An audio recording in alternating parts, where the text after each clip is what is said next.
So Petrina, first of all, congratulations on your Broadway debut. Tell me how it felt to step onto the stage last night.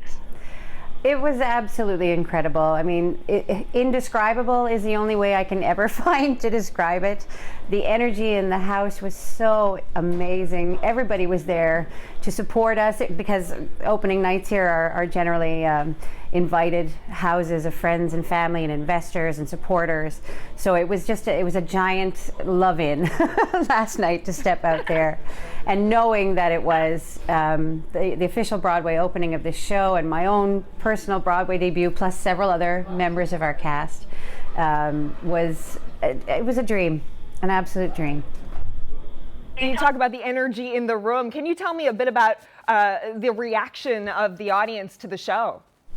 The reaction was wonderful. I think the best example of it all was that at the very end of the show, in the final song, when we get to about the halfway point of that song and we start the chorus and the text is, "You are here at the start of a moment," the whole audience started clapping along and the balcony stood up. So the full balcony was standing up for the last like 3 or 4 minutes of the show, plus the playoff and everything that happened afterwards. Must have been amazing. Now, Petrina, there's a lot of talk about timing with this show, that with the current political climate in the U.S. and with the travel ban that Come From Away is more relevant now probably than it would have been even a couple of years ago. Do you feel like this show is really striking a chord?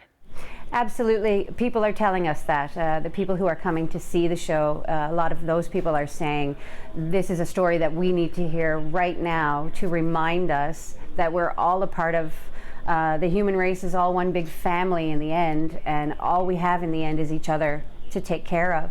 And this is something that the current climate in many places, not just here in the States, but in many places, is kind of being forgotten, and people are getting insular and very xenophobic. And this is a story of Americans as refugees, which is a story you don't hear very often at all. And I think people are recognizing that when you're away from home or when you're stranded somewhere, you're the stranger. So if someone comes to your door, try and have compassion for them going through what they're going through. What do you hope audiences will take away from this show? What's the message? What's the feeling that you'd like audiences to walk away from the show with? My desire for the show is to teach people hope, or to give people hope. We get a lot of people who, because this is New York, who are connected to the events of 9/11, widows and survivor families, who tell us that they find the show very healing. And the fact that that is what people are taking away from it is something that I could never be too grateful for. And on a personal level, I hope it makes everybody take a trip to Newfoundland. I think it's the best tourism ad that they ever could have come up with.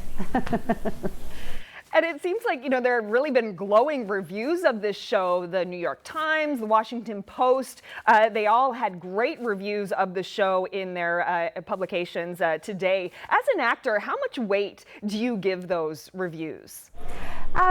It varies, I mean, I think here in New York, they are more important because it's such a competitive atmosphere, and good reviews can make or break you. So we're all very relieved that there are good reviews. Particularly the New York Times is one that everyone always points to as being sort of the one you want to get the good review from, and we did, thank heavens.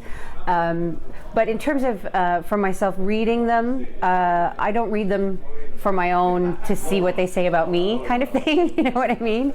But you're curious to know what the word is and how people are accepting and perceiving the show. So I read them. I haven't read them yet, but I do read them myself, mostly out of curiosity. Of course. And you have a big visitor coming on Wednesday night. The Prime Minister of Canada is going to New York to see the show. What do you think about that? It's fantastic. He'd be crazy not to. It speaks so well of Canadians, and especially of Newfoundlanders and Labradorians, but of the Canadian sort of philosophy in general, of generosity and openness. I mean, our country, it's that difference between the melting pot and the mosaic, and I think this story really shows that difference, that we really do embrace other people and are fine with them coming in and still retaining something of who they are and not having to become something that they aren't. And knowing that difference is what makes people interesting and what makes the world interesting. So I think he'll love it. Well, Petrina Bromley, thank you so much again, and congratulations, and good luck with the rest of the run. Thank you.